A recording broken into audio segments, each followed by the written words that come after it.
Mas, transcorridas algumas semanas, apareceu-me de surpresa o conde de Rabenal dizendo que tencionava casar Kurt com Rosalinda que, bela quanto inteligente, lhe parecia talhada para acalmar a excitação afetiva e modificar o gênio do rapaz.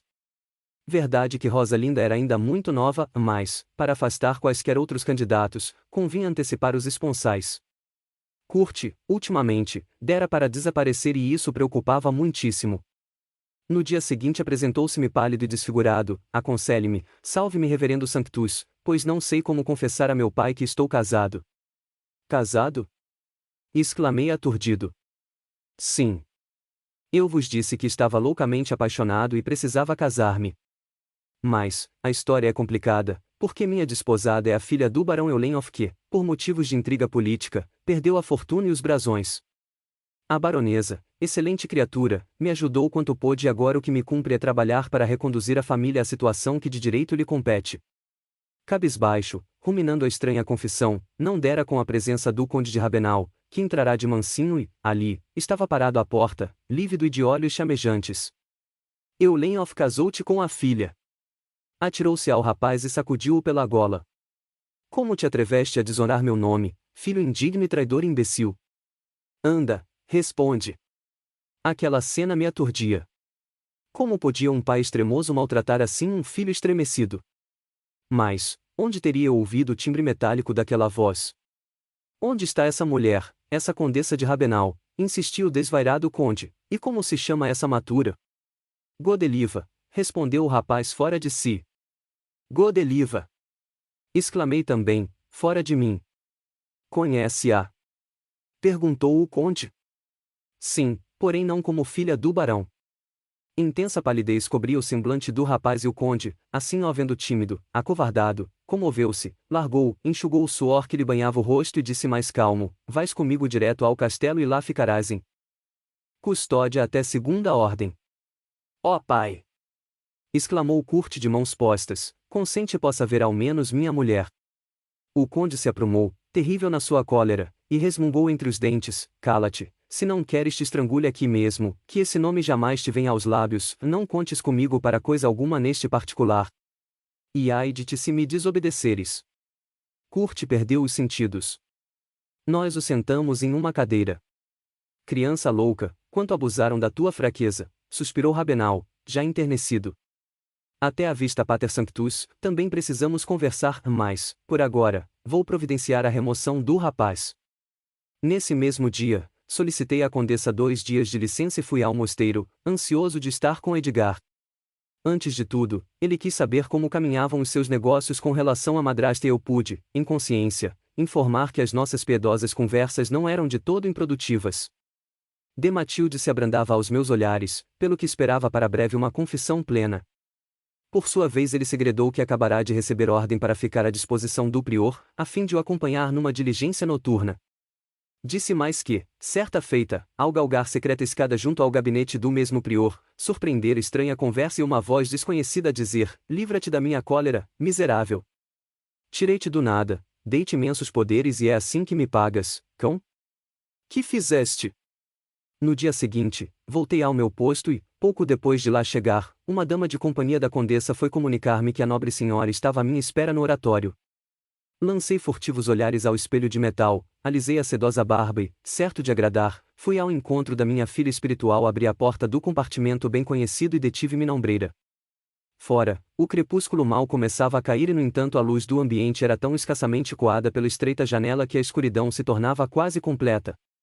2 velas SAS no genuflexório derramavam uma luz avermelhada e frouxa, deixando entrever a condessa ajoelhada, com a cabeça apoiada nas mãos e completamente absorta na prece. Trajava um belo vestido branco, ajustado à cintura por um cordão de seda, cujas mangas flutuantes, abertas até as espáduas, deixavam os braços a descoberto. A cabeleira solta caía-lhe em ondas pelas costas. Analisei-a com íntima ironia e concluí que não me havia enganado com os olhares que me vinha deitando nos últimos encontros. Minha respeitosa autoridade tê-la-ia irritado e por isso, proscrevera os pesados vestidos que a moda impunha e que lhe desenhavam bem as formas esbeltas, mas escondiam os braços e bem assim o toucado, que disfarçava a cabeleira. Então, ali estava de Matilde, no esplendor dos seus 38 anos, a receber-me pela primeira vez daquela forma, cuja sugestividade lhe seria bem conhecida e previamente calculada. Estaquei à porta, considerando mentalmente o alcance do serviço que ia prestar a Edgar, arrancando preciosas confissões da condessa, bem como o prazer de uma ligação com uma mulher ainda bela e apetecível, e não pude deixar de concluir que me tornará digno instrumento da minha comunidade. Nenhum escrúpulo me embaraçava, nenhum pesar me constrangia. Estava pronto para mentir, para assumir o papel de amante apaixonado, mas, sem deixar de ajustar meus sentimentos à gravidade dos segredos a devassar. Sim. Infelizmente, eu já não possuía a inocência da juventude e ia resvalando para esse rebaixamento da alma que conduz ao crime. Essas reflexões não duraram mais de uns poucos segundos. Empurrei a porta com estrondo, entrei. D. Matilde estremeceu e levantou a fronte. Ah! Meu pai, sois vós? Baixou novamente a cabeça, como que confusa. Sim, filha, disse, aproximando-me e dando-lhe a bênção. Cheguei para junto do confessionário tamborete em que costumava ouvir os penitentes e assentei-me. Vendo que continuava cabisbaixa, inclinei-me e disse fingidamente comovido: noto no seu olhar qualquer perturbação e no semblante laivos de tristeza. É preciso que tenha absoluta confiança no seu confessor, e, sejam quais forem as agruras do seu coração, derrame-as no meu, que é um túmulo inviolável. Saiba que não há mortal algum isento de pecados. Todos experimentam tentações a que se deixam arrastar, mas, lembre-se que a confissão foi instituída para aliviar as consciências e reparar, pelo arrependimento, as faltas do passado. Nós somos os dispenseiros dos benefícios legados pelo Salvador à posteridade, por isso, renunciamos ao mundo com suas paixões e fraquezas, fazemos votos de completa abnegação e humildade, para sermos pastores do Senhor, conduzindo seu rebanho às moradas eternas. Pense nos direitos que Jesus nos outorgou, quando disse: o que desligardes na terra será desligado no céu. Fale sem temor, minha filha, pois há muito venho suspeitando que me oculta alguma coisa, pobre ovelhinha, quem sabe? Desgarrada do caminho da salvação. Calei-me e fitei-a com bondade, deixando, contudo, entrever na austeridade do frade um pouco da admiração do homem. Ah! Meu pai murmurou, tapando o rosto, quão culpada me reconheço. Diga-me se os grandes crimes podem ser perdoados mediante uma sincera confissão, e se me não vai repelir indignado, por haver cometido horríveis pecados, que me vem atormentando e tirando o repouso. Contudo, estou pronta a submeter-me ao seu juramento, abrindo-lhe a alma, de vez que tenho na sua pessoa ilimitada confiança. Levantou o rosto, faces molhadas, e dos grandes olhos de turquesa irradiava uma ternura indisfarçável. Juntou as mãos alvas e pousou-as nos meus joelhos. Fale, meu pai, porque do Senhor depende a salvação. Sua voz melíflua e atitudes graciosas deleitavam-me deveras. Comecei a conjecturar quanto essa mulher superior se diferenciava das amantes vulgares que até então se me haviam deparado. Acarinhei-lhe as mãos de neve, e de olhos encendidos murmurei: filha querida, para curar uma chaga, o médico precisa vê-la. Fale, portanto, confesse-me seus pecados, por mais graves que sejam, e se lhe falecerem forças para tanto, aqui estou para ampará-la. Meus braços e conchegá-la ao coração paternal. Fale sem demora, porque as palavras de consolo e perdão que lhe ofereço, em nome do Divino Mestre, também não tardarão a secar suas lágrimas e desfazer as rugas dessa linda fronte. As mãos ardiam entre as minhas, inclinei-me roçando-lhe os lábios com a face. Cometi um grande e odioso crime contra a natureza, mas, o que me levou a proceder assim foi o temor de ver perdida grande parte da herança de Alberto, visto querer o conde, meu marido, legar grandes haveres ao seu convento, a título de herança do seu filho mais velho, que lá ingressou. Em tais circunstâncias, nessa altura, calou-se e baixou totalmente a cabeça. Por minha vez, suspensa a respiração, eu aguardava a centelha do mistério. Tardava. Vamos, e diga, que fez? Envenenei o conde, para lhe frustrar a decisão, concluiu com voz quase imperceptível.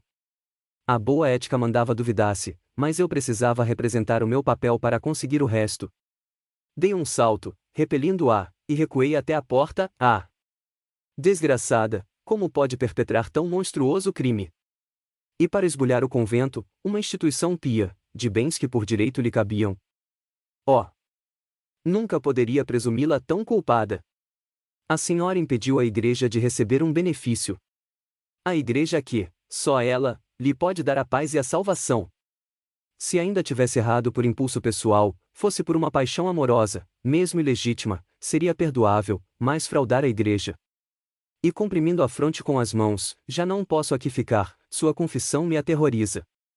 Fiz menção de sair. Ela, que me ouvirá com espanto, rojou-se-me aos pés. Meu pai, não me abandone. Eu quero abrir-lhe toda a minha alma, dizer-lhe todos os motivos do meu feito. Fique, por misericórdia e me perdoe por amor de Deus. Filha, disse fingindo mais calma, só uma confissão integral pode levar-me a conceder-lhe minha afeição, e mais ainda, a conservar o amor todo mundano que me inspirou, a mim, pobre. Exilado, privado de todos os prazeres deste mundo. Sou muito monge, muito aferrado aos meus votos para ousar perdoar tão perniciosos atentados aos interesses da comunidade. Só esculpada perante a Igreja, poderei tornar-me seu amigo, seu confidente e cooperar, enfim, para que obtenha o perdão do céu. À medida que assim falava, com arrebatamento crescente, a expressão de terror da condessa se transmudava como por encanto. Levantou-se, tomou minha mão e disse: as palavras que acabo de ouvir transformam em paraíso o meu inferno, porque a verdade é que o amo louca, perdidamente, e quero justificar-me a seus olhos, com o meu amor maternal. Ouça-me, pois, meu pai, meu amigo, meu confessor. Ajoelhou-se, retomei o meu posto. Começou a falar do seu ódio a Edgar, de quem sempre sonhara desembaraçar-se, disse que Ulrich de Waldeck, rapaz consumado, prestou-se a urdir a trama tão bem-sucedida. Fora ela que sugerira Maria de Falkenstein como pomo de discórdia. Por fim, temendo a destreza de Edgar, a cumpliciar a Gerta, mediante promessa de casá-la com um jovem aventureiro chamado Ângelo, que se ligara a Edgar, e por quem a rapariga morria de amores. Confessou que abominava esse tal Ângelo, tipo que não sabia onde Edgar o descobrira, e que exercia sobre o meu enteado um grande ascendente. Waldeck desapareceu e nunca mais teve notícias dele. Pelo que lhe dizia respeito, conseguiu o desejado, o conde faleceu sem deixar testamento. Não creia, porém, meu pai, disse, que eu visasse prejudicar o convento e sim, e só, a Edgar, a quem odeio, mais. Seus olhos ardentes se fundiram nos meus. Se eu pudesse obter o perdão de um beneditino com doação destas terras, estou pronta a fazê-lo. Responda, meu pai, perdoa-me? Por única resposta, tomei-a nos braços e murmurei-lhe no ouvido: sim, minha filha, preciosa ovelha do meu rebanho, que espero reconduzir ao redil. Quase sem dar por isso, na ânsia de possuir essa mulher, nossos lábios se colaram para a linguagem do amor. Quando voltei ao meu quarto, os primeiros raios do sol clareavam o horizonte. Alisei os cabelos e a barba, e debruçado à janela banhei a fronte nas auras matinais, frescas e perfumosas. Pensamentos díspares me assomavam, um desprezo incoercível pela condessa e, ao mesmo tempo, a convicção do absoluto domínio sobre ela. Mas, qual o melhor caminho a seguir? Como proceder? Que ordenar? Um momento, veio-me a ideia de obter para a comunidade toda a fortuna dos Hoven, e daí, toda uma série de combinações complicadas. Mas bem depressa me adverti: se conseguisse enriquecer tão opulentamente o convento, qual seria o meu proveito pessoal? Sempre envolto no meu hábito negro, mentira viva diante dos homens, eu não teria, depois de ter feito 2 ou 3 cadáveres, mais que o vácuo de um futuro sem finalidade. Eu queria viver, gozar de liberdade, não ser forçado a mentir, a fingir, a arrancar alheios segredos para, em seguida, prejudicar quem nos confiava. Essa vida era odiosa e a religião que me havia ensinado o Sr. Teobaldo não era isso. Todos esses malefícios eu os praticava em nome de Jesus, que morrera pedindo por seus algozes. E nós não passávamos de uma agremiação de acelerados, acobertados com o título de filhos da Igreja. O que ainda restava de bom em meu coração emergia naquele instante uma vaga intuição como que me dizia: falhaste na prova, reverte a virtude, resiste. As cadeias do meu círculo eram, porém assaz fortes para que as quebrassem os estos do coração. A consciência sombreou e noite trevosa me envolveu toda a alma. Sacudi a cabeça revoltado e disse para comigo: louco que sou! Minha vida está destruída, perdido o futuro e eu a atormentar-me com escrúpulos imaginários. Vamos! Preciso vingar-me e ajudar outros para que o façam. Deus também disse que, olho por olho e dente por dente. Seguirei este preceito até as últimas consequências. Calmo, então, fechei a janela, deitei-me e dormi profundamente. No dia seguinte, à tarde, montei na minha mula e toquei para o convento, depois de alegar a de Matilde que precisava visitar um irmão enfermo. Fiz o percurso embuçado no meu capuz, não por humildade, como imaginariam, talvez, os estúpidos camponeos que encontrava, mas para me absorver mais à vontade em meus planos de vingança e gozar a certeza inebriante de ter conquistado uma escrava submissa na Condessa de Rouven. Desta feita, tocando a sineta do convento, não tive arrepios. A gente a tudo se acostuma. Uma vez lá dentro, tive ocasião de me perder num dos nossos corredores e desci nos subterrâneos. Na biblioteca, alguns monges trabalhavam e perguntei pelo N graus 85. Era Edgar. Mas, como ninguém me pudesse informar onde o encontraria, fui procurar Pai Bernardo. O velho monge estava todo entregue à fundição de metais, que exalava um cheiro acre e desagradável. Tu me abandonaste, Sanctus, disse ele, agora não tenho quem me ajude, e isto quer dizer que, se fizer a grande descoberta, não terei com quem repartir os louros da vitória. Mal me assentei cruzando os braços e logo ouvimos um "Boa noite, meus irmãos". Era a voz do prior. Levantei-me e lá estava ele, imponente, de capuz descido, encostado ao portal. À vontade, filhos, como vamos de trabalho? Ouro para breve, Pai Bernardo? Assim o espero, pois o problema se aclara dia a dia, respondeu convicto o alquimista. Leve sorriso se fez ouvir sob o capuz do prior, sorriso que me não pareceu estranho. Sabe que penso, Pai Bernardo, existem forças inteligentes dirigindo nossa vida e atos, não chegarei jamais a produzir ouro, porque nesse caso a própria vida perderia a sua razão de ser. Sim, porque o ouro é o móvel único dos nossos atos e para possuí-lo vamos ao extremo de nos escravizarmos a nós mesmos. E a riqueza inesgotável, uma vez encontrada, arrasaria tudo. Nem o diabo nem os anjos teriam já motivos para nos perder ou salvar. A esse metal se prendem todos os prazeres e gozos da vida, e para adquiri-lo o homem se entrega às mais profundas cogitações, movimenta todas as energias da alma. Os espíritos se atritam nessa faina, talvez indigna, mas indispensável ao progresso intelectual da humanidade. Se, portanto, o meu irmão chegasse a fabricar esse precioso metal, tornando-o comum, ele se depreciaria e os homens não teriam outra preocupação que a de o fabricar e esbanjar. Ao irmão Bernardo restaria a glória de patrono da inatividade, da preguiça e do embrutecimento sistemático da espécie. O homem se animalizaria, devorando o seu alimento, sem cogitar da sua procedência, o cérebro se lhe atrofiaria à falta de trabalho e eu não posso crer que o meu caro Bernardo tenha a má sorte de entravar o progresso das nações.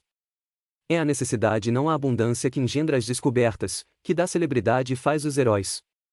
Sumamente interessado e admirado de tamanha lógica e profundez filosófica, eu repetia intimamente comigo, ninguém como este homem para manter e dirigir a nossa organização secreta. Pai Bernardo deixará pender a cabeça sobre o peito, calado. Não se impressione, não desanime pelo que digo, continuou o prior, investigue sempre, pois nessa faina talvez encontre algo de mais útil à humanidade do que libertá-la de todo o trabalho. Aliás, não vim aqui para perturbá-lo, senão porque, de passagem, veio-me a ideia de entrar. Quanto a vós, irmão Sanctus, querendo ver vosso amigo, vá à gruta 4 do subterrâneo que comunica com o lago, e olhe que ele talvez esteja precisando do seu auxílio. Compreendi que o prior queria ficar a sós com Bernardo, levantei-me, cortejei, saí, dirigindo-me para aquela furna conhecida como cemitério. Bati à porta que me pareceu encimada pelo N graus 4, e do interior ouvi a voz de Edgar. Quem é? Sou eu, Sanctus. Corri do ferrolho, entrei e vi, à luz de uma tocha que ardia no primeiro compartimento, Edgar de pé, mais pálido que nunca e tendo na mão um manuscrito. Que fazes aqui? Foi a minha primeira pergunta. Espero, respondeu-me, mas, aqui vens e como pudeste saber que eu estava aqui? Quem me disse? Foi o prior, mas, de qualquer forma, como estamos sós, quero contar-te grandes coisas. Antes de tudo, a condessa vomitou um mea-culpa comeleto. Sim. Conta-me lá isso, encareceu de olhos encendidos. Não imaginas. Só te digo que está na ratoeira, amarradinha de pés e mãos. Safa. Que até me estás parecendo feiticeiro. Atraiu-me para junto de si, a um banco de pedra e contei. Quando falei no envenenamento, deu um salto e exclamou, pobre pai. Também tu serás vingado, agora, o que só nos falta é traçar um plano. Obrigado, Ângelo, pelo serviço que acabas de me prestar, interrompendo-se de súbito, mas, creio que é tempo de que? Perguntei admirado. Vais ver. Abriu uma porta e, acercando-se de uma trave de madeira, começou a acionar um rolete como esses utilizados nos poços, pedindo-me que o ajudasse, enquanto o suor lhe gotejava da fronte. Obedeci e ouvi o rumor da água que caía e se espalhava no chão. Já te falei da possibilidade de inundar estas GRU-tais. Atrás desta porta há uma cavidade, que, neste momento, se encontra submersa e precisamos esgotá-la. Dentro de 15 a 20 minutos, o barulho da água cessou, ele tomou a tocha e abriu a referida porta, que atravessamos para descer alguns degraus completamente encharcados. De repente, recuei trêmulo. É que, estendido numa pequena plataforma, jazia um corpo de mulher afogada. Que é isso? Exclamei estarrecido. São ordens do prior, explicou Edgar, dando de ombros. Mas, acalma-te, pois não há de que nos sobressaltarmos diante dos inimigos aniquilados. Assim falando, abaixou-se e aclarou um rosto pálido, contraído, em parte coberto pela cabeleira negra em desalinho. Godeliva! Bradei espantado. Tu a conheces? Mas, olha, deixemos isso para depois. Agora, o que se faz preciso é que me ajudes a consumir com ela. Levantamos então o cadáver, subimos, com dificuldade, a escada até a porta que dava para o lago e lá o arremessamos com uma pedra aos pés. Para as vistas humanas, extinguiam-se. Assim todos os vestígios do crime. A superfície do lago enluarado espraiava-se calma e polida como a face de um espelho. Encostado à muralha, de braços cruzados, eu pensava naquela Godeliva do albergue, qual a vira pela primeira vez. Depois, lembrei-me de Rabenal e de que ele tinha motivos para aniquilar essa criatura. Ela acabava de ser ali consumida. Logo, o nosso grupo deveria sabê-lo. Esta suspeita me deixava gelado. Não, não era possível. Absorto nestes cismares, deixei a Edgar o cuidado de repor tudo em seus lugares, até que me falou, consumatum est vamo-nos. Saímos calados, ele todo entregue a seus planos de vingança, eu remoendo mil e uma conjeturas. Certo, Rabenal conhecia os mistérios do subterrâneo e assim eliminar a nora indesejável. Mas seria membro da nossa sociedade?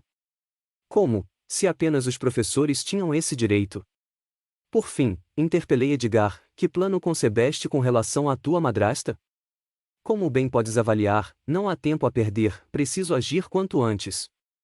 Ele parou e lhe notei nos olhos chispas de ódio. É simples, tudo adquirir para o convento, depená-la, da mesma forma engenhosa porque o fez a mim, e quanto ao seu mimoso filhinho, esse terá que ser meu irmão em São Benedito, e quando todos estiverem mortos ou deserdados, eu, o irmão que enriqueceu tão regiamente a comunidade, farei jus à cruz de ouro do priorato, na primeira vaga. Aí tens meu plano, em traços gerais, todavia, antes de te desvendar todo o meu pensamento, preciso refletir. Deves convir em que, no momento, devo estar perturbado com as tuas revelações, tanto que ia me esquecendo de dizer-te que também tenho notícias que te concernem, como, por exemplo, que a bela estalajadeira aberta está viva e bem disposta. Muito ao contrário do que te disseram, ela é amicíssima da abadesa, e o que só nos resta é desentocá-la. Eulenhoff também está vivo e são como um perro, mas, sem paradeiro conhecido. Nesse instante, destacou-se da parede um vulto franzino de frade embuçado e fez um sinal a Edgar, que logo se aproximou dele, acenando-me com a mão em despedida, e dizendo, até à vista, agora preciso falar com este irmão. Parti intrigado. Quem seria aquele monge? Não me recordava de ter visto, jamais aquela silhueta e, contudo, não tardou que me abstraísse nas próprias cogitações da minha causa. A notícia da hoteleira despertara-me a ideia de que ela poderia ser minha mãe e o coração me paralisou, porque, nesse caso, Godeliva havia de ser minha irmã, eu teria praticado um incesto, nem mais nem menos. E, como se isso não bastara, ó céus! Acabava de atirar no lago o seu cadáver. Dizer ainda que fora a própria Berta quem me havia posto em relação com Godeliva para desviar suspeitas. Simplesmente horrível. Meu desespero era tal que, se ali me surgisse Berta, a estrangularia. No dia seguinte, deixei o convento e ninguém diria, vendo o sacerdote, que ele saía de um antro onde se cometiam, sem vacilar, os crimes mais hediondos. Regressando ao castelo de Rouven, nada me apressava, podia repousar de corpo e alma, se o futuro não se auspiciava radioso, também não era para que o dissesse ameaçador. Passados alguns dias, um cavaleiro, que se intitulava Conde Léo de Loevenberg, chegou ao castelo. Era um belo e elegante rapaz, de maneiras aristocráticas, que pretendia com essa visita regular amigavelmente um litígio de terras confinantes com as de Rouven. Estava eu assistindo à entrevista dos três, a condessa, Alberto e Léo, quando Rosalinda irrompeu na sala com um falcão na mão, pois que regressava de um passeio a cavalo. Faces afogueadas, excitada pelo exercício e as emoções da carreira, Rosalinda estava mais que nunca sedutora e os olhos do cavaleiro nela se fixaram com ostensivo deslumbramento. A condessa os apresentou um ao outro e a conversa se generalizou sobre caçadas, passeios, diversões. Rosalinda estava em pleno vício de suas 15 primaveras e tinha consciência de que era realmente bela, mas foi a primeira vez que lhe notei a preocupação de agradar. Era evidente que o esbelto conde de Loewenberg a impressionara de maneira irresistível. A essa primeira visita, outras se seguiram. Mas, um belo dia, o conde de Rabenau levou Rosalinda e alguns meses transcorreram sem que eu tornasse a vê-la. Minha autoridade crescia dia a dia no solar dos Hoven, a condessa me obedecia cegamente a Alberto, que era também meu tutelado espiritual, não me encarecia provas de sua maior reverência. Esse falso melancólico era assaz fanático, confessava-se muitas vezes e passava horas e horas a rezar. Por esse lado, tudo corria bem, mas a verdade é que a minha empreitada estacionara, não me fora possível descobrir o esconderijo de Berta para lhe arrancar as revelações que me facultassem atingir o duque, a quem odiava mais que nunca. Baldados também os esforços para descobrir as relações de Rabenau com o convento. E, assim, transcorreu todo um ano de intrigas e combinações improdutivas. Um dia, estava lendo à janela, quando ouvi o tropel de cavalos a galope. A condessa estava ausente, de visita a uma velha parenta enferma e nós, Alberto e eu, deveríamos ir ao seu encontro, dentro de poucos dias. Conjecturei que se tratava de algum vizinho que viesse visitar o jovem conde. Tinha quase esquecido o incidente, quando a porta se abriu e vi Alberto entrar muito aflito, dizendo: Padre, venho consultá-lo, é que Rosalinda acaba de chegar, foragida do seu tutor que, diz, quer casá-la com Kurt. Ela, porém, ama o conde Léo e quer esposá-lo secretamente, pelo que, vem pedir que consumeis e abençoeis esta união. Entretanto, quero dizer-lhe que me oponho. Em primeiro lugar, e franziu a testa, porque também a quero para mim, e depois, porque abomino as uniões secretas e acho que ela procede indignamente, violando uma promessa já feita. Peço-lhe, pois, meu padre, que não se meta nesse negócio, e mais, meu caro conde, respondi, se Rosalinda ama o senhor de Loewenberg, que é um homem tão simpático, por que obstar o casamento? Assim me exprimindo, considerava, constrangido, que era lamentável impedir a felicidade daqueles dois jovens, belas e nobres criaturas, quando a sorte é tão avara permitir a conjunção de dois corações afins. Temi, um instante, prejudicá-los por excesso de zelo e lembrei-me também de que Edgar era padrinho de Rosalinda. Mas preveni-lo demandava tempo e Rabenau poderia manobrar de modo a fracassar o negócio. Tomei de pronto uma resolução, perfilei-me austero e disse: Filho, não lhe compete permitir ou impedir o exercício do meu santo ministério, o senhor e sua mãe são os donos desta casa, mas na capela quem manda é o sacerdote. Abençoarei o amor de Rosalinda, erguendo a fronte, e responderei pelos meus atos diante de todos e de cada um. O que lhe cumpre, meu filho, é submeter-se à decisão do seu confessor. O conde estava longe de ser um espírito ousado e não ignorava o meu ascendente sobre a sua genitora, de sorte que não opus maior resistência. A meu pedido, levou-me ao apartamento da condessa, onde fui encontrar Rosalinda desfeita em lágrimas. Vendo-nos, correu para mim, tomando-me das mãos, suplicou: Pater Sanctus, não seja mal, case-me com Léo, que aqui vem juntar-se a mim. Uma vez casada, ficarei garantida e resguardada em seu castelo, pois o senhor não imagina o pavor que me causa esse infame cavaleiro Malfen, com quem pretendem casar-me à força. Ele me persegue e atribula com persistência incrível, posto que meu tutor o tenha repelido 3 vezes. De Kurt não há temer, porque me ama e não se mostra muito apressado. Tranquiliza-te, minha filha, logo que chegue o senhor de Loewenberg, realizarei o casamento. Daí a 1 hora, 2 cavaleiros acompanhados de escudeiros e homens de armas paravam no pátio de honra. Eram Léo e Vilibaldi. Avistando o irmão, Rosalinda deu um grito e correu ao seu encontro. Não tenho palavras com que possa traduzir minha gratidão pelo benefício imenso que me faz. Se um dia lhe puder ser útil, disponha de mim como de um filho. Apressaram-se as providências, iluminou-se a capela e, ainda por sugestão minha, Alberto testemunhou e assinou o termo que o escriba do castelo rapidamente redigira. Isto feito, galguei o altar e não esperei muito pelos nubentes. Rosalinda, que trouxera seu enxoval, a mulher é sempre mulher, estava simplesmente encantadora. O belo parajoelhou-se reverente e eu, estranhamente comovido, ao lembrar que, deserdado de ventura pessoal, podia, ainda fazer ventura alheia, pronunciei as palavras sacramentais que os ligariam para sempre. Fim da cerimônia, felicitei o jovem par e nos encaminhamos todos ao salão de jantar, para beber uma taça de vinho. Dali, ouvimos dentro em pouco um rumor de cavalhada no pátio. Correndo à janela, Alberto gritou atarantado: é o conde de Rabenal. Rosalinda empalideceu, conchegou-se ao marido, Wilibald impertigou-se altaneiro, junto da irmã. Alberto, sempre sonso e timorato, disse esboçando um sorriso malicioso: cá por mim, estou inocente, pois não fiz mais que acatar as ordens do confessor de minha mãe, que se ufana da obediência que lhe presta, e, neste caso, minha influência é nula. Assim se exprimindo, enviava-me um olhar de ódio e despeito. Considerei: será que suspeita das minhas relações com a genitora? Desconfiará que pretendo arrancar-lhe parte da fortuna em benefício do convento? A intempestiva entrada do conde de Rabenal me impediu de dar a Alberto a necessária resposta. O conde estava excitado pelo esforço da viagem, cabeça alta, olhos flamejantes, deteve-se diante de nós e eu não deixei de experimentar um certo temor de haver contrariado aquele homem que, contra a minha vontade, sempre me fascinava. Ao invés da legítima cólera que todos esperavam, desdenhoso sorriso lhe frisou os lábios e disse, fixando-me com ironia: Pater Sanctus, apressando-se a realizar este matrimônio, imaginastes, talvez, subtrair Rosalinda à minha tutela, mas, vale dizer que não passais de um simplório, porque com esta precipitação mais não fizeste que ensejar a meu filho uma aliança muito mais brilhante, pois sei que o duque deseja casar sua sobrinha, a princesa Úrsula, com Curte e, Dessarte, se o duque morrer sem deixar filhos, a fortuna dos Rabenaus reverterá à sua família. Não há como desconhecer que acabais de prestar um serviço ao nosso amado suzerano, serviço que vos agradeço também eu.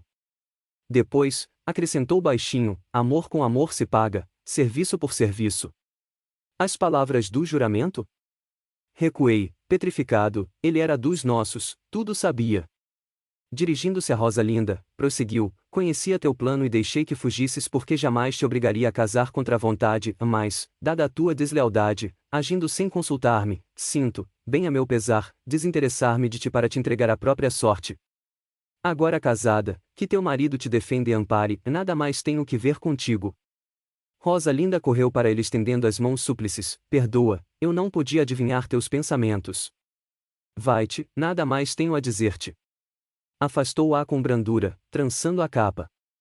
Detendo-se ainda um instante à frente do noivo, mordiscou o bigode e disse: felicito-o, senhor de Loewenberg, e não lhe guardo nenhum rancor. As mulheres são a nossa perdição, desde que o mundo, é o caso de Adão.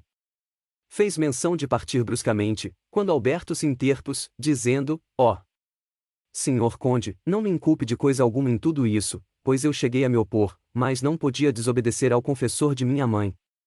O conde parou e mediu o rapaz com evidente desprezo. Tinhas mesmo de obedecer, acentuou com um malicioso sorriso. É curioso, que vossa mãe obedeça, compreendo e convenho, mas vós que sois o dono da casa. Se ainda tivesseis por confessor alguma freira das Ursulinas, vá lá, mas, de outra forma, é singular. De resto, Conde Alberto, permita-lhe diga que sou um cavaleiro experiente e prático em gozar a vida e que é desejoso confessar obediência cega, ainda mais quando o dever impõe a proteger os que se abrigavam em seu solar, de armas na mão, se eu tentasse violá-lo. É pena que um descendente dos Rovens desconheça tais deveres de cavalaria. Os jovens nubentes e Vilibaldi me reiteraram agradecimentos e se retiraram depois de saudar friamente o dono da casa. Voltei ao meu quarto completamente desorientado. Que grande leviandade tinha cometido! A ideia de haver favorecido o duque no seu projeto de assambarcar a fortuna imensa dos Rabenaus não me saía da cabeça. Resolvi chegar ao convento e consultar Edgar. Lá chegando, aproveitei um momento azado e tudo lhe contei. Depois de ouvir-me com muita atenção disse: é realmente estranhável, porque nunca logrei aqui ver o conde de Rabenal e não posso atinar como chegou a conhecer nossos segredos. Quem aqui tenho visto, algumas vezes, e por que em longas conferências com o prior, é o Sr. de Malfin, e sempre desejaria saber que motivos levam esse antipático personagem a procurar nosso chefe. Malfin? Atalhei surpreso, parece-me que o nome não é estranho. Ah! É verdade, agora me lembro. Ele é conhecido da dupla Berta Eulenhoff, provavelmente, amante dela. Peço, portanto, que o não percas de vista. Talvez possa apanhar alguma coisa dessas confabulações. Quem sabe não se oferece aí uma pista dessa infame condessa que não posso reconhecer por minha mãe, embora algo me diga que ela e a hoteleira são uma única pessoa. Obtida a promessa de tudo fazer em tal sentido, passamos a tratar do que lhe concernia, expondo-me-lhe o plano traçado para aniquilar a madrasta. Sabes que pretendo retribuir à condessa as delícias desta vida monástica que ela tão generosamente me granjeou, mas a verdade é que só o filho poderá levá-la a professar. Verdade, também, que ele está farto da sua dominação e sequioso de independência e predomínio. É uma circunstância que nos favorece, como vês. Tu te conservarás neutro e ele é que há de levá-la a espiar no claustro a morte do marido. Para obter de Alberto nosso desejo, deverás mostrar-te indignado com as suas frequentes escapadas do castelo, obrigando-o, de qualquer forma, a vir confessar-se e orar aqui, certo de que o devolverei a ti, prontinho e afinado para desempenhar o seu papel. Uma vez Ursulina, de Matilde ficará sendo instrumento da tua vingança, junto da ignóbil abadesa, que até agora não pudeste atingir. Uma vez lá dentro, a condessa te guardará fidelidade, verás, sobretudo se lhe deres a entender que ela poderá ser, um dia, a sucessora de Madre Bárbara. Trata, pois, de mandar-me Alberto quanto antes e confie em mim, certo que estou de te proporcionar muito breve uma alegria tão grande quão imprevista. Uma coisa só te peço, é que nada me perguntes, por que devo ficar mudo. Eu lhe conhecia a sagacidade e a segurança dos cálculos, de modo a confiar inteiramente no que dizia. Despedi-me, lembrando-lhe apenas que não se esquecesse de Malfem. Aflito estava eu para reassumir o posto e encetar minha tarefa. A esperança de me vingar da abadesa enchia-me de coragem e satisfação. Comecei por demonstrar ao jovem conde uma reserva glacial, recusando-me acompanhá-lo todas as vezes que procurava avistar-se com a mãe. Quando esta regressou ao castelo, aguardei uma ocasião que estivesse a sós com o filho, para lhe apresentar minhas saudações. Mostrando-me insensível aos olhares lânguidos que ela me dirigia, falei-lhe em termos severos que o jovem conde me havia desgostado profundamente. Narrei-lhe as peripécias do casamento realizado na sua ausência, acrescentando que diante daquelas pessoas estranhas o Sr. Alberto se atrevera a falar dela, e de mim, de maneira ofensiva e capaz de suscitar suspeitas. Que fizéramos, afinal, que justificasse essa conduta? E concluí declarando que a partir daquele dia deixava de ser seu confessor e não mais queria saber de um homem que prometia tornar-se ímpio, de vez que, tão jovem, já ousava ofender assim, grosseiramente, o seu pai espiritual. Fora de si, debulhada em lágrimas, ela repreendeu o filho e exigiu que me pedisse desculpas, pois, fosse qual fosse o bem que lhe queria, mais caro lhe era eu. A princípio ele recusou-se, mas, temendo a cólera materna, acabou pedindo-me perdão.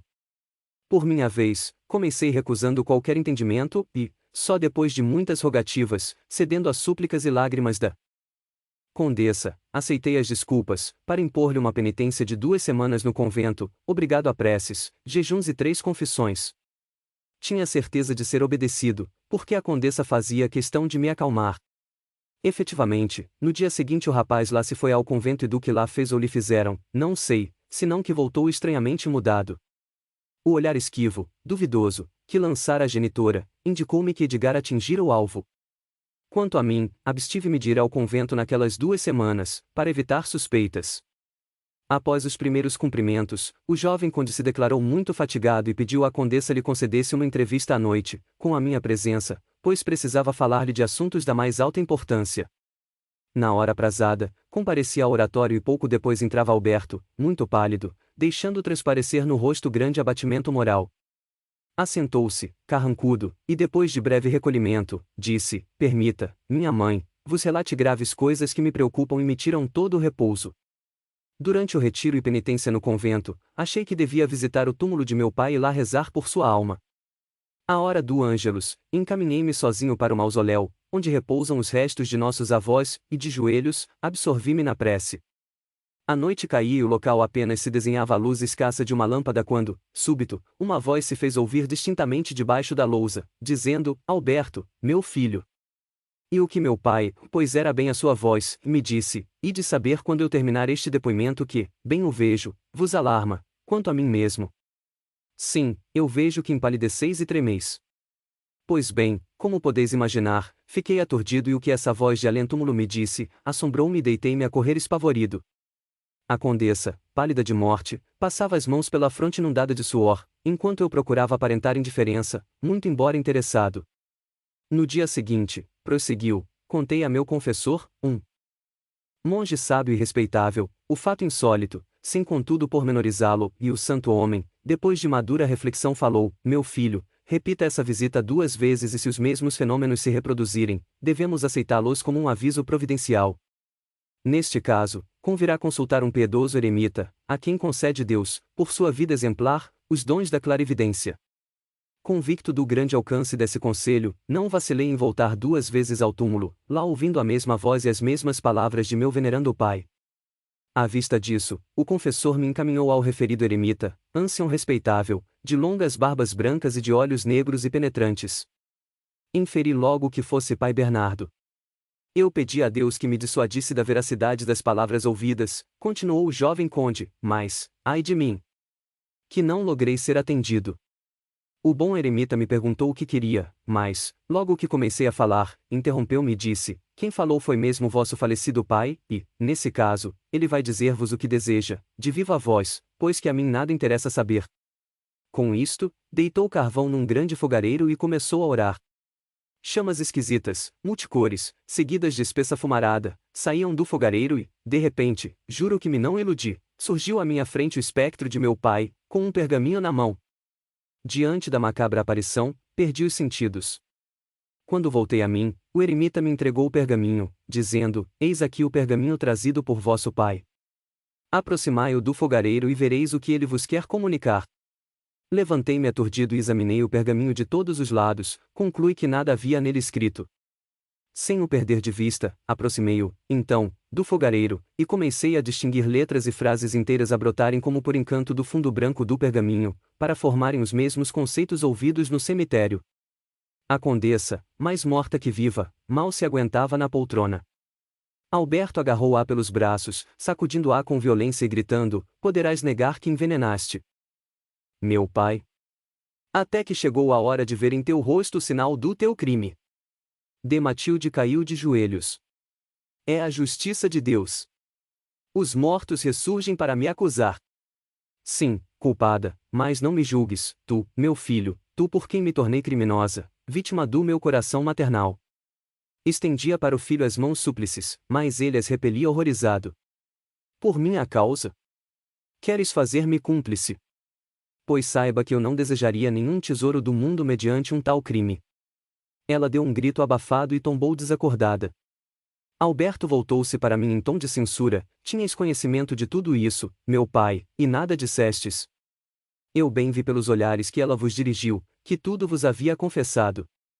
Dizes bem, meu filho, eu de tudo soube, mas o meu filho também sabe que os ouvidos do sacerdote, nestes casos, são como um túmulo. Considera, porém, que se o meu juramento mandava calar, a providência te permitiu descobrir a verdade. E agora, dize-me, ainda acreditas que pudesse haver ligações culposas entre mim, servo de Deus, e essa infeliz criatura a quem só me cabe deplorar e cuja submissão e humildade só provinham da certeza de que lhe conhecia o crime odioso? Perdoai-me e não me recuseis vossa bênção, concluiu, beijando-me a mão e retirando-se apressado. Finalmente, a sós com a condessa desmaiada, não era ela que me preocupava e sim, e só, a minha situação pessoal. Atingira meu fim, liberto de uma tarefa que começava a pesar-me. Agora, o que mais de pronto se impunha era procurar Edgar e conhecer as suas últimas intenções, visto que, na primeira entrevista com a Castelã, teria de resolver definitivamente o seu destino, prescrevendo-lhe o que melhor me conviesse. Chamei, portanto, uma das aias e lhe recomendei tivesse o máximo cuidado com a condessa. Isto posto, mandei selar o animal e dirigi-me ao convento. Edgar recebeu-me de braços abertos, e agradecido, entrando a contar, sorridente, como enganar o estúpido Alberto. Eis que realizo uma parte da minha vingança, disse de olhos fuzilantes. Quando ela estiver lá no convento, quando houver perdido o nome, o título, a liberdade, então irei vê-la e lhe direi face a face, olho por olho, dente por dente. Suspirei, levei a mão ao peito. Invejava ao amigo as delícias da vingança que ele de antemão saboreava. Quando chegará a minha vez? Murmurei baixinho. Falas de uma entrevista com tua madrasta e acho muito justo, mas, como a obterás? Ele me fitou com olhos profundamente calmos: eu sei o que digo e por que o digo, só te peço que tenhas paciência, pois te garanto uma vingança completa. Por enquanto, nada posso adiantar, mas depois que estiver com minha madrasta, tudo saberás. Afagando novas esperanças, voltei ao castelo, onde a condessa se conservou invisível durante 3 dias. Na manhã do quarto dia, mandou chamar-me e quando apareceu fiquei surpreso com seu aspecto. Procurando velar o rosto palidíssimo e as olheiras roxeadas, falou-me em tom lastimoso: Padre, aconselhe-me na minha desgraça, por amor de Deus. Filha amantíssima, creia que terá em mim o conselheiro e protetor que prometi ser. Fale, descarregue o coração, eu sou o médico da alma e hei de encontrar o bálsamo para a sua consciência. Meu Padre, tenho no Senhor a minha tábua de salvação, a minha única esperança neste mundo. Sei que é misericordioso como aquele Senhor a quem serve. Confrangeu-se-me involuntariamente o coração, aquela mulher era uma grande criminosa, mas naquele momento falava com sinceridade e convicção, ao passo que eu, servo de Deus e de Jesus, tinha traído o segredo confessional, depois de fingir-me apaixonado, no intuito de aniquilá-la. Curvei a cabeça e parece que algo como a voz da consciência me dizia: covarde, traidor, perjuro, como te apresentarás no tribunal do Senhor? A condessa não podia ler meus pensamentos, pensamentos que eu mesmo considerava sinal de fraqueza e como tais repelia. Comecei então por perguntar-lhe o que pretendia fazer, antes de dar meu parecer. Não sei, meu filho está louco, a exigir que professe, eu, por minha vez, me sinto aterrada com uma prova tão evidente da sentença divina e estou disposta a tudo fazer para expiar minha falta. O convento me apavora, mas, diga, poderei reparar minha falta nos meios profanos, sacrificando tempo e fortuna em benefício dos pobres e dos enfermos, ou deverei amargurar o resto da existência em clausura religiosa? Respondi-lhe sem hesitar: certo, seu filho doará à igreja a herança que lhe pertence e que, dessarte, irá beneficiar os pobres. E quem melhor os conhece, com as suas necessidades, do que os ministros de Deus? Se minha filha quiser atribuir-me esta tarefa sagrada, eu a desempenharei com alegria, certo de concorrer para sua salvação. A senhora deve por si mesma, renunciar ao mundo, tomar o véu e, como serva humilde do Senhor, apagar a nódoa do crime horrível que cometeu. Somente atrás das paredes de um convento pode a criatura humana reaver a paz do espírito uma vez perdida. Mentira ignóbil, pois é lá precisamente que se perde toda a paz e se engendra um inferno dentro da alma. A verdade, porém, é que eu tinha prometido enclausurá-la e ela ali estava à minha discrição. Submeto-me, disse, baixando os olhos, tomarei o véu. Levantei-me eletrizado e tomando-lhe a cabeça entre as mãos, disse em voz alta: abençoada sejas, minha filha, e que Deus e seus anjos te mantenham nesse propósito edificante. Também podes contar com as minhas preces neste sentido. Todavia, não deixes de regularizar os teus negócios temporais, considerando-te na condição de viajante que segue em busca de longínqua região. Tua fortuna requer cuidados, por evitar discórdia e mal-entendidos, após a internação. Sim, tudo farei e permita-me contar desde já com o seu auxílio, neste particular. Os dias imediatos passamo-los consertando o magno assunto. Tudo o que lhe pertencia pessoalmente em dinheiro, joias, etc., me foi confiado para distribuir aos pobres. Uma grande propriedade foi adjudicada ao convento das Ursulinas, tocando a nossa comunidade grande soma em dinheiro e terras vinhateiras, como parte do quinhão cabível a Edgar. Esse quinhão correspondia, mais ou menos, ao que o falecido conde pretendia legar, e querendo a condessa, tanto quanto possível, reparar o mal, exigi que as disposições do morto fossem atendidas. Assim, com a descoberta do crime materno, o jovem Alberto teve de muito desfalcado seu patrimônio. Quando dei conhecimento das resoluções da condessa, ele quis comentá-las e embargá-las, mas eu adverti: filho, você exigiu que sua mãe professasse, foi para impedir esta doação que ela sacrificou seu pai, e portanto, é mais que justo que ir agora, para expiar seu crime, executar as vontades da vítima. Quanto à sua fortuna pessoal, está no seu direito dá-la aos pobres, para que orem por ela e por seu marido. A igreja, como sabe, tem um direito consagrado, atinente à fortuna de seus irmãos, portanto, não há o que embargar, ainda mais quando resta muito dinheiro, terras e castelos, ao senhor de Rouven. Mas, ao senhor resta-lhe a liberdade, a riqueza, todos os bens mundanos e poderá, qual águia de asas soltas, planar sobre os 2 rochedos, nos quais vão viver sequestrados do mundo a ex-condessa de Rouven e seu nobre enteado Edgar. 14 dias passados, rompendo as brumas da manhã, acompanhei a senhora Matilde ao convento das Ursulinas, depois de haver resignado o cargo de capelão do castelo, prevenindo ao jovem conde que, de volta, seguiria definitivamente para o meu mosteiro. A condessa apresentou-se toda de preto e, após despedir-se do filho e dos fâmulos, aos quais na véspera distribuíra presentes, desceu, apoiada em meu braço, aquela mesma escada de honra que eu galgara um dia, cheio de esperanças, pela mão de Edgar.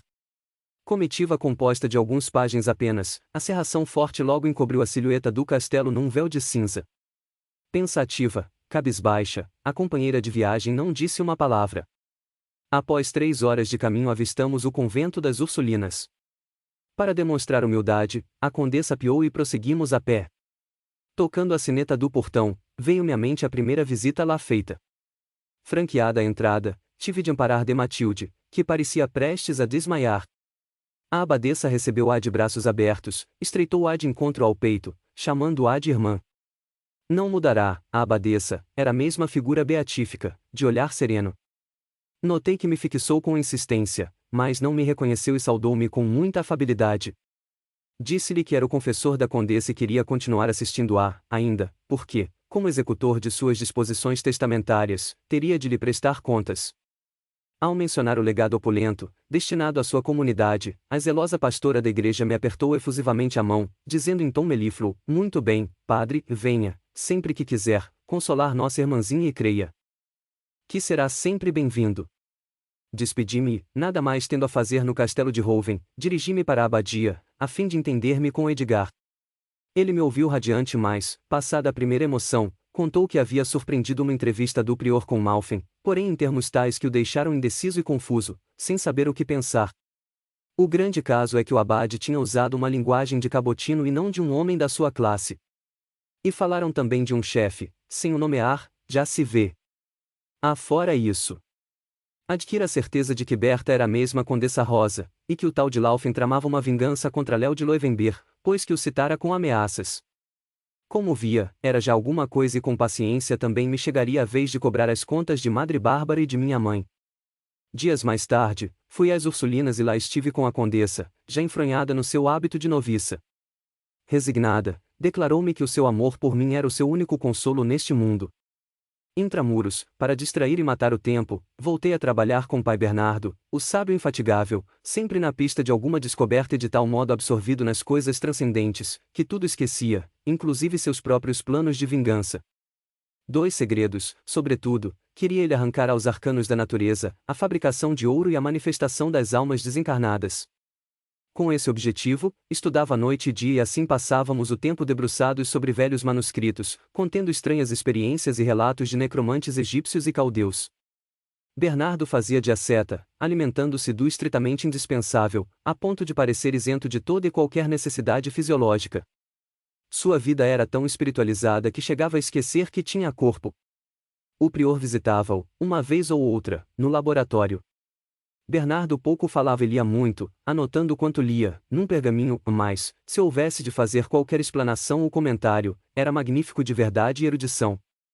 Um dia, ocupado em pesar alguns ingredientes que desejávamos fundir, sempre no afã de obter ouro, enquanto o prior assentado diante de pequena mesa lia um velho tratado, vimo-lo interromper-se de súbito e dizer naquela voz metálica, toda sua: "Irmãos, vejam quão cegos e atrasados ainda estamos, ouçam esta maravilhosa narrativa de um visionário caldeu, que acabo de traduzir neste velho alfarrábio, tendo, quanto possível, desacostumado o corpo de toda necessidade material, sobretudo de alimentação, que embota a inteligência." Eu havia notado diversas vezes que, depois de um copioso repasto, me sentia amolentado, consegui, à força de periódicos jejuns e concentração mental sobre questões abstratas, consegui, repito, deixar e retomar o corpo à minha vontade. E fazia-o colocando-me em sítio amplamente aclarado, fitando o sol. As primeiras experiências foram infrutíferas, nada perdi com isso, de vez que os raios do astro em torno do qual gravita o nosso planeta, deveriam depurar-me. Quando consegui fixar persistente e ininterruptamente o foco luminoso, não pude mais despregar dele os olhos, e pouco a pouco comecei a ver uma luz radiante penetrar meu corpo e o encher de massas nebulosas, de sorte que, por elas premida, a alma pouco a pouco se lhe evadia, em amálgama igualmente nebuloso, porém prateado, à semelhança de uma cascata esbatida à luz do sol. Certo estava eu de ser a alma que se destacava, pois essa massa nebulosa era o molde exato do corpo, posto que mais diáfano, mais belo, como se presume peculiar a todo espírito com permissão de este priorizar-se. Apenas um cordão luminoso, muito espesso e sólido, ligava o espírito ao corpo, facultando a este movimentar-se à vontade, e contudo, impedindo de libertar-se completamente. Pude, então, distinguir todos os objetos ao redor, vi um grande rochedo a meu lado, ao mesmo tempo que lhe via o âmago, vi que o mesmo raio solar ali penetrava e com isso parecia decompor-se em milhões de gotículas multicores. Depois, meu espírito visitou as policrômicas, havia alguma coisa que lembrava a fumaça. Regiões havia onde tudo borbulhava, à guisa de água fervente, desentranhando-se pouco a pouco em faíscas depois, fumarada negra que, desfeita, deixava entrever linhas como de cristais, uns de ouro, de metais outros, ainda outros de pedras preciosas. Era como se lhes assistisse a formação. Nesse ponto, calou-se o prior e nos disse: apenas até aqui pude fazer a tradução, porque o texto está quase ilegível e muitos vocábulos me são desconhecidos. Todavia, o sentido geral está no que acabo de ler. O que penso de tudo isso, meus irmãos, é que precisaríamos conhecer as manipulações do invisível, que produzem ouro, e não misturar, como fazemos, elementos já formados. Para conseguir esse intento, seria preciso podermos observar e produzir as substâncias gasosas, tais como as viu o caldeu, e isto não será jamais possível, pois que se trata de matéria tão sutil quanto a que constitui a nossa própria alma. É fácil de compreender o interesse com que acompanhamos a leitura e comentários do prior que, tendo um fundo de verdade, dava muito que pensar e suscitava mil problemas. Se pudéssemos ter alguém capaz de os resolver. Sim, eram gigantes que perseguíamos, sem jamais os atingir, esses mistérios da natureza, que formigavam a cada passo, a cada olhar, no presente como no passado ou no futuro. O próprio homem era um abismo insondável. Como se unia e se separava no corpo, esse ego invisível que pensava, sofria, estudava e podia ainda ter afeições, ódio, raiva, ciúme, quando nada mais dele restava que massa inerte, como aquele cadáver de Godeliva que, também ela, tinha amado, sofrido, falado. Mistério. Tudo isso se ocultava nesse espaço transparente, assim refletindo, tudo me pareceu insignificante, inútil, mesquinho, inclusive eu mesmo, com todos os meus planos de vingança. Atrás de nós, quantos séculos e gerações extintas! Quantos grandes homens com seus feitos e glórias desaparecidos, amortalhados nesse invisível onde, evidentemente, havia lugar para todos. Enterrei a cabeça nas mãos, assoberbado, esmagado por inumeráveis enigmas que me preocupavam sem que pudesse resolvê-los. Meu cérebro afigurou-se-me comprimido, experimentou uma desordem funcional do pensamento, como se esbarrasse num muro inabalável. Oh! Deus! Pensava se me fora dado levantar, a qualquer tempo, uma pontinha desse véu, eu sacrificaria por essa vitória a própria vida. Frei Sanctus, falou nesse momento a voz do prior, não se aflija tanto assim, nossos miolos não são feitos para funcionar como queremos, mas... Aproximou-se, pôs-me a mão no ombro e disse em tom firme: nós fomos criados para trabalhar e não para sonhar, não se entregue a tão lindas quimeras, que nos parecem promissoras de ricas descobertas e não passam de traiçoeiras ciladas, pesadelos que só se desvanecem quando aqui, batendo na testa, tudo paralisa. A vida nos é dada para viver. Vivemo-la, pois. Sim, murmurou pai Bernardo, ele poderá fazê-lo com sua alma de gigante, com a sua inteligência infatigável, mas, nós, pigmeus, eu pelo menos. Também me levantei dentro e fora de mim, tudo me parecia incolor, futuro sem finalidade, meus projetos de vingança mesquinhos e ridículos. Antecipei-me no tempo e no espaço, como se tudo houvesse realizado, vendo-me, sentindo-me alquebrado, envelhecido, confrontando um resultado desolador para, finalmente, reentrar em um nada incognoscível, na pátria de minha alma. Impossibilitado de prosseguir no trabalho, pedi licença a pai Bernardo e voltei à minha cela. Ali fiquei alguns dias, acabrunhado e apático, mas, pouco a pouco, a mocidade reagiu, a impressão se desvaneceu e o tédio da vida monacal me reconduziu ao laboratório de pai Bernardo. Tudo entrou no ritmo habitual. Semanas e meses decorreram sem acontecimentos dignos de menção, até que um dia de manhã, Edgar me entrou na cela com um sorriso enigmático. Ângelo, é hoje que a Condessa Matilde faz ato de profissão. À tarde irei visitá-la e tu, fim do ofício da noite, irás esperar-me lá no velho subterrâneo. Depois de rever minha madrasta, dar-te-ei a grande alegria, que há muito te venho prometendo. Quis interrogá-lo, mas, logo se afastou, alegando ocupações. Um vago mal-estar me acabrunhou todo o dia. Eu não me tinha afeiçoado a de Matilde, sem dúvida, essa criatura soberba e criminosa, fizera jus ao seu destino, mas, a contragosto, não me saía da ideia que ela em Deus tinha um juiz superior a Edgar, e que o terrível transe que arrostava, bem como a terrível entrevista em que haveria de perecer, eram obra minha. Esperei impaciente a hora aprazada e, tomando uma tocha, dirigi-me para o ponto marcado. A velha catacumba era uma grande cripta subterrânea, já inteiramente coalhada de sepulturas. Ninguém lá descia e eu estava certo de não ser incomodado. Prendi a tocha num gancho de ferro e assentei-me no rebordo de uma campa.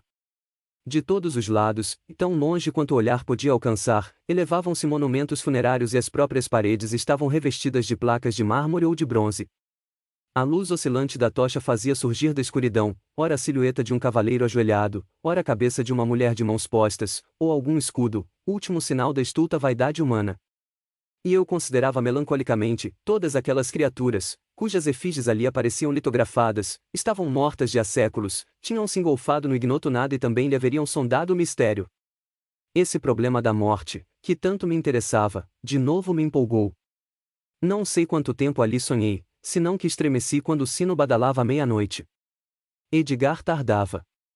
Teria ficado retido na secretaria? Mas, nesse instante, ouvi passos no fundo do subterrâneo e Edgar me apareceu, saído não sei donde. Pela expressão do rosto, deduzi a satisfação do ódio saciado. Obrigado, Ângelo, disse, apertando-me a mão, as horas hoje vividas me acalmaram e reconfortaram. Viste-a? Perguntei, sentindo a mesma impressão penosa que me apoquentara o dia todo. Sim, vi aquela que já não passa de sombra do que foi, a soberba condessa de Rouven. Ela tremeu, ao reconhecer-me, amargando a ironia com que encareci minha vingança, bem como o teu nome e a tua traição. Agora, estou bem certo de que ela experimenta os mesmos sofrimentos que eu amarguei, ao privar-me de tudo, nome, honra, liberdade, sacrificado em vilíssima intriga. Que ela prove, também, os horríveis momentos nos quais o burel me parecia de chumbo e desejava arrebentar a cabeça de encontro a estas paredes, feitas túmulo de minha vida. Por agora, baste-lhe compreender o que sofri, a ela que, habituada a mandar e a governar, não passará de instrumento servil nas mãos de uma criatura como a Madre Bárbara. Mas, olha que também te trago novas dessa boa amiga. Ficam para mais tarde, porém, visto que agora quero dar esta prova de meu reconhecimento e que gozes os remanescentes do amor que porventura ainda te reste no dilacerado coração. Nesse momento, dois vultos até então despercebidos, destacaram-se da parede. Duas freiras surgiram no ambiente mal aclarado pela tocha. A que de mim se aproximou, deixando cair o véu, deslumbrou-me simplesmente. Ébrio de amor, louco de alegria, estreitei-a em meus braços. Era Nelda. Sim, Nelda, minha irmã e, sem embargo, criatura da minha paixão. Uma nuvem me passou pelos olhos. Tu aqui. Que milagre é este? Recuei um passo, sem lhe deixar as mãos, e pus-me a examiná-la. Sim, era bem ela, com a sua tez pálida, feições mudadas, mas sempre bela. Assim, inebriado, só depois de algum tempo volvi à realidade, e vi Edgar encostado e, junto dele, a outra freira, Maria de Falkenstein, cuja fisionomia espelhava profundos sofrimentos morais, apenas atenuados pela presença do homem amado.